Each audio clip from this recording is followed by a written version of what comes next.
ओम शांति। 23 मार्च 2021 प्रातः मुरली बाप दादा मधुबन। मीठे बच्चे, सच्चे साल्वेशन आर्मी बन सबको इस पाप की दुनिया से पुण्य की दुनिया में ले चलना है। सबके डूबे हुए बेड़े को पार लगाना है। प्रश्न, कौन सा निश्चय हर एक बच्चे की बुद्धि में नंबरवार बैठता है? उत्तर, पतित पावन हमारा मोस्ट बिलोवेड बाबा हमें स्वर्ग का वर्षा दे रहा है। यह निश्चय हर एक की बुद्धि में नंबरवार बैठता है। अगर पूरा निश्चय किसी को हो भी जाए तो माया सामने खड़ी है।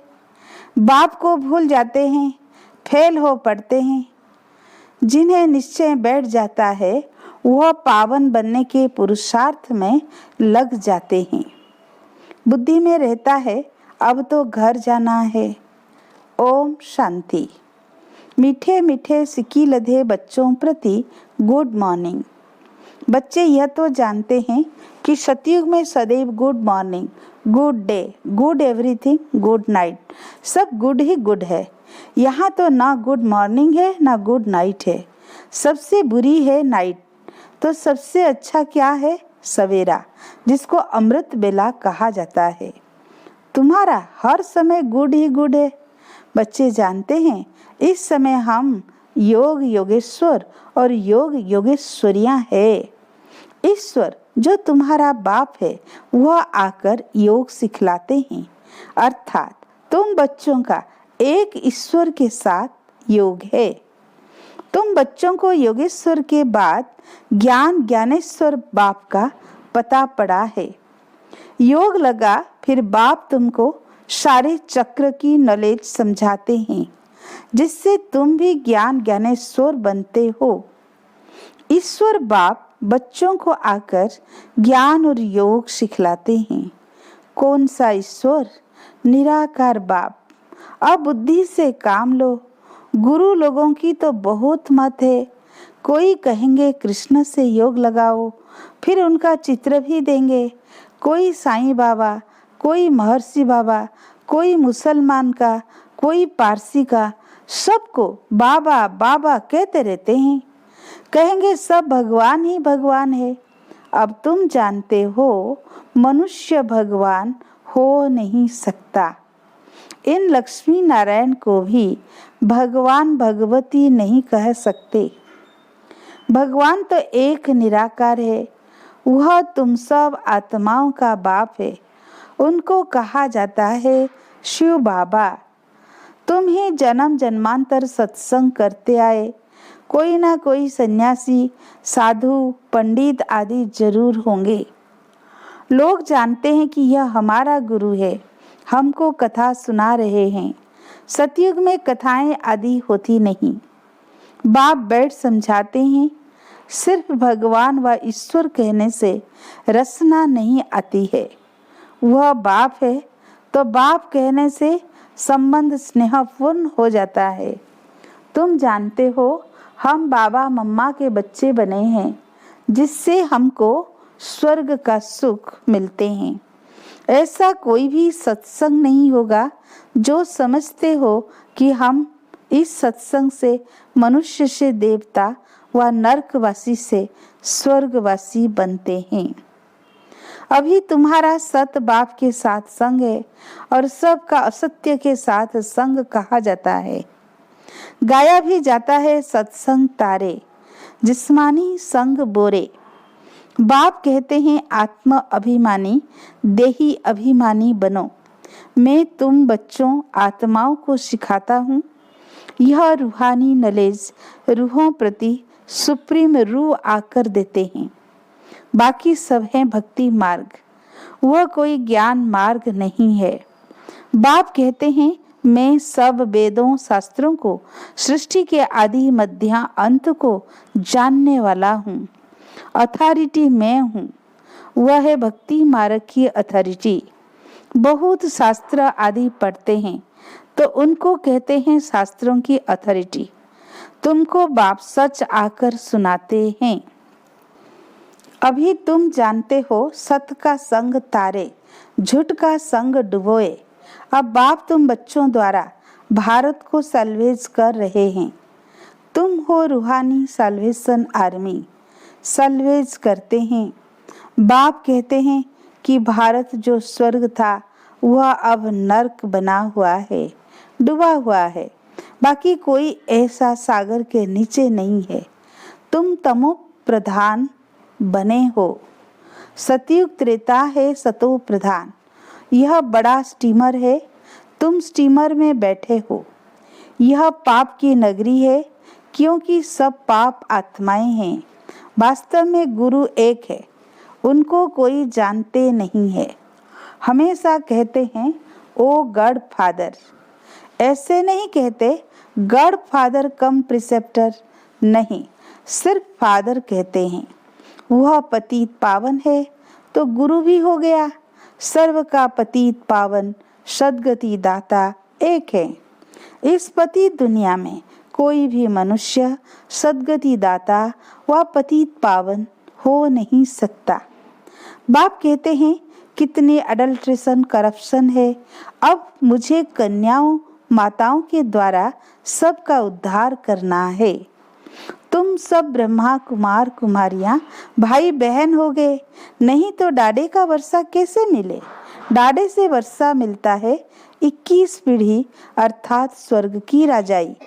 कमाई कितनी बड़ी है, यह है सच्ची कमाई सच्चे बाप द्वारा। बाप बाप भी है, शिक्षक भी है, सतगुरु भी है। प्रैक्टिकल में करके दिखाने वाला है। ऐसे नहीं कि गुरु मर गया तो चेले को गद्दी मिले, वह है जिस्मानी गुरु, यह है रूहानी गुरु। अच्छी रीति इस बात को समझना है। यह बिल्कुल नई बातें हैं। तुम जानते हो हमको कोई मनुष्य नहीं पढ़ाता है। हमको शिव बाबा ज्ञान का सागर पतित पावन इस शरीर द्वारा पढ़ाते हैं। तुम्हारी बुद्धि शिव बाबा तरफ है। उन सत्संगों में मनुष्य तरफ बुद्धि जाएगी। वह सब है भक्ति मार्ग। अब तुम गाते हो तुम मात पिता हम बालक तेरे, तेरी कृपा से सुख घनेरे। यह तो एक है ना। परंतु बाबा कहते हैं कि मैं कैसे आकर तुमको अपना बनाऊं। मैं तुम्हारा पिता हूँ तो इनके तन का आधार लेता हूँ। तो ये ब्रह्मा हमारी स्त्री भी है तो बच्चा भी है। इन द्वारा शिव बाबा बच्चों को अडॉप्ट करते हैं। तो यह बड़ी मम्मा हो गई। इनकी कोई माँ नहीं है। सरस्वती को जगत अम्बा कहा जाता है। उनको तुम्हारी संभाल करने के लिए मुकर्रर किया है। सरस्वती ज्ञान ज्ञानेश्वरी, यह है छोटी मम्मा। यह बड़ी गुह्य बातें हैं। तुम अभी यह गुह्य पढ़ाई पढ़ रहे हो। तुम्हें विथ रेस्पेक्ट पास होना है। यह लक्ष्मी नारायण विथ रेस्पेक्ट पास हुए हैं। उनको सबसे बड़ी स्कॉलरशिप मिली है। कोई सजा खानी नहीं पड़ी। बाप कहते हैं जितना हो सके एक बाप को याद करो। इसको भारत का प्राचीन योग कहा जाता है। बाबा कहते हैं तुमको सभी वेदों शास्त्रों का सार सुनाता हूँ। मैंने तुमको राजयोग सिखाया जिससे तुमने प्रारब्ध पाई। फिर ज्ञान खलास हो गया। फिर परंपरा कैसे चल सकता। वहाँ कोई शास्त्र आदि होते नहीं। और धर्म वाले इस्लामी बौद्धि आदि जो है उनका ज्ञान गुम नहीं होता। उनका परंपरा चलता है, सबको मालूम है। परंतु बाबा कहते हैं कि मैं तुमको जो ज्ञान सुनाता हूँ वो कोई नहीं जानते। भारत दुखी बन जाता है, उनको आकर सदा सुखी बनाता हूँ। बाप कहते हैं मैं साधारण तन में बैठा हूँ। तुम्हारा बुद्धि योग बाप के साथ रहे। आत्माओं का बाप है परम पिता परमात्मा। सब बच्चों का वह बाप है। उनके सब बच्चे ठहरे ना। सब आत्माएं इस समय पतित है। बाप कहते हैं मैं प्रैक्टिकल में आया हूँ। विनाश सामने खड़ा है। जानते हो आग लगेगी सबके शरीर खत्म हो जाएंगे। सब आत्माओं को जाना है, वापिस घर जाना है। ऐसे नहीं कि ब्रह्मा में लीन हो जाएंगे व ज्योति में समा जाएंगे। ब्रह्मा समाजी फिर ज्योति जगाते हैं, उनको ब्रह्मा मंदिर कह देते हैं। वास्तव में है ब्रह्मा महतत्व जहाँ सब आत्माएं रहती है। हमारा पहले मंदिर वह है, पवित्र आत्माएं वहाँ रहती है। यह बातें कोई मनुष्य समझते नहीं। ज्ञान का सागर बाप बैठ तुम बच्चों को समझाते हैं कि अब हो तुम ज्ञान ज्ञानेश्वर, फिर बनते हो राज राजेश्वर। तुम्हारी बुद्धि में है कि पतित पावन मोस्ट बिलवेड बाबा आकर हमको स्वर्ग का वर्षा दे रहे हैं। कईयों की बुद्धि में यह भी बैठता नहीं है। इतने बैठे हैं, इनमें कोई 100% निश्चय बुद्धि नहीं है। कोई 80% है, कोई 50% है, कोई वो भी नहीं। वह तो बिल्कुल फेलियर हुआ। नंबर वार जरूर है। बहुत है जिनको निश्चय नहीं है। कोशिश करते हैं कि निश्चय हो जाए। अच्छा, निश्चय हो भी जाए परंतु माया कड़ी है, बाबा को भूल जाते हैं। यह ब्रह्मा खुद कहते हैं कि मैं पूरा भगत था, 63 जन्म भक्ति की है। तुमने भी 63 जन्म भक्ति की है, 21 जन्म सुख पाया, फिर भगत बने हो। भक्ति के बाद है वैराग्य। सन्यासी लोग भी यह अक्षर सब कहते हैं कि ज्ञान, भक्ति और वैराग्य। उन्हों को वैराग्य आता है घर बार से, उसको हद का वैराग्य कहा जाता है। और तुम्हारा है बेहद का वैराग्य। सन्यासी घर बार छोड़ जंगल में चले जाते थे, अब तो कोई जंगल में है ही नहीं। सब कुटियाएं खाली पड़ी है, क्योंकि पहले सतो प्रधान थे, अब वह तमो प्रधान हो गए हैं। अब उन्होंने कोई ताकत नहीं है। लक्ष्मी नारायण की राजधानी में जो ताकत थी वह पुनर्जन्म लेते लेते अब देखो वे कहाँ आकर पहुँचे हैं। कुछ भी ताकत नहीं है। यहाँ की गवर्नमेंट भी कहती है हम धर्म को नहीं मानते। धर्म में ही बहुत नुकसान है। लड़ते झगड़ते कॉन्फ्रेंस करते रहते कि सभी धर्म वाले एक मत हो जाए, लेकिन पूछो एक कैसे हो सकेंगे। अभी तो सब वापिस जाने वाले हैं। बाबा आया है, ये दुनिया अब कब्रिस्तान बननी है। बाकी यह तो वैरायटी झाड़ है, सो एक कैसे होगा, कुछ भी समझते नहीं।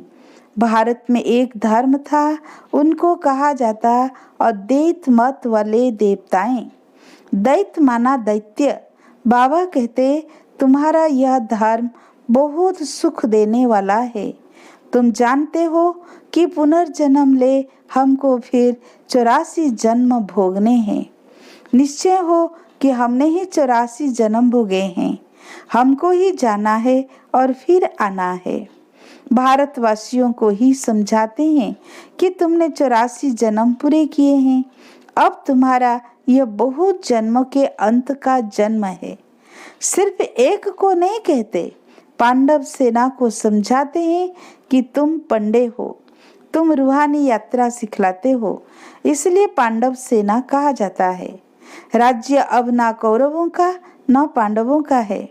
यह भी प्रजा, तुम भी प्रजा हो। कहते हैं कौरव पांडव भाई भाई, पांडवों की तरफ है परम पिता परमात्मा। बाप भी आकर माया पर जीत पहनना सिखलाते हैं। तुम आदि सनातन देवी देवता धर्म वाले अहिंसक हो। अहिंसा परम धर्म। मुख्य बात है काम कटारी नहीं चलाना है। भारतवासी समझते हैं कि गौ का कोष नहीं करना यही अहिंसा है, परंतु बाबा कहते हैं काम कटारी नहीं चलाओ, इसको ही बड़े ते बड़ी हिंसा कहा जाता है। सतयुग में ना काम कटारी ना लड़ाई झगड़ा चलता है। यहाँ तो दोनों है।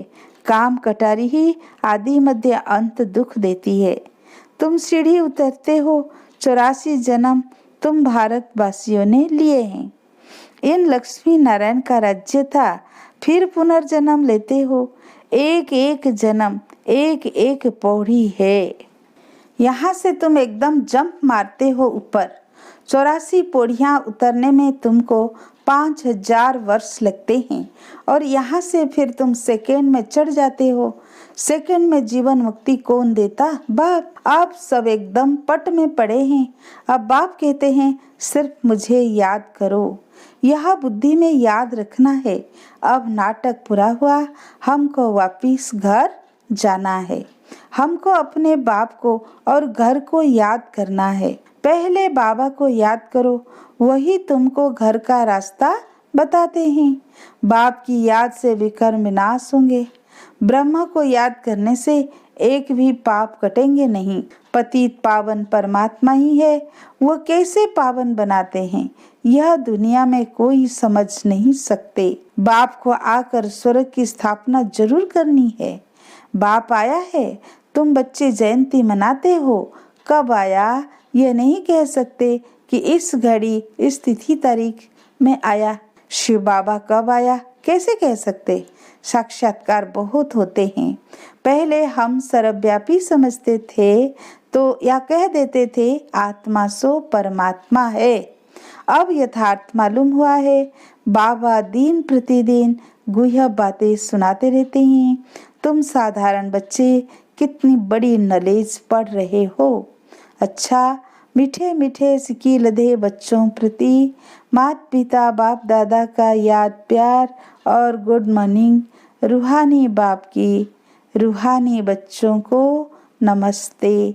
हम रूहानी बच्चों की रूहानी बाप दादा को याद प्यार गुड मॉर्निंग, नमस्ते नमस्ते नमस्ते।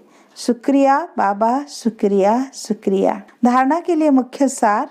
पहला पॉइंट, विथ रेस्पेक्ट पास होने के लिए सजाओं से छूटने का पुरुषार्थ करना है। याद में रहने से ही स्कॉलरशिप लेने के अधिकारी बन सकेंगे। सेकंड पॉइंट, सच्चा सच्चा पांडव बन सबको रूहानी यात्रा करानी है। किसी भी प्रकार की हिंसा नहीं करनी है। वरदान, मास्टर सर्वशक्तिमान की स्मृति द्वारा माया जीत सो जगत जीत विजयी भव। जो बच्चे बहुत सोचते हैं कि पता नहीं माया क्यों आ गई, तो माया भी घबराया हुआ देख और वार कर लेती है। इसलिए सोचने के बजाय सदा मास्टर सर्वशक्तिमान की स्मृति में रहो तो विजयी बन जाएंगे। विजयी रत्न बनाने के निमित्त ही यह माया के छोटे छोटे रूप है। इसलिए स्वयं को माया जीत जगत जीत समझ माया पर विजय प्राप्त करो। कमजोर मत बनो, चैलेंज करने वाले बनो। आज का स्लोगन, हर आत्मा से शुभ आशीर्वाद प्राप्त करनी है तो बेहद की शुभ भावना और शुभ कामना में स्थित रहो। अच्छा, ओम शांति।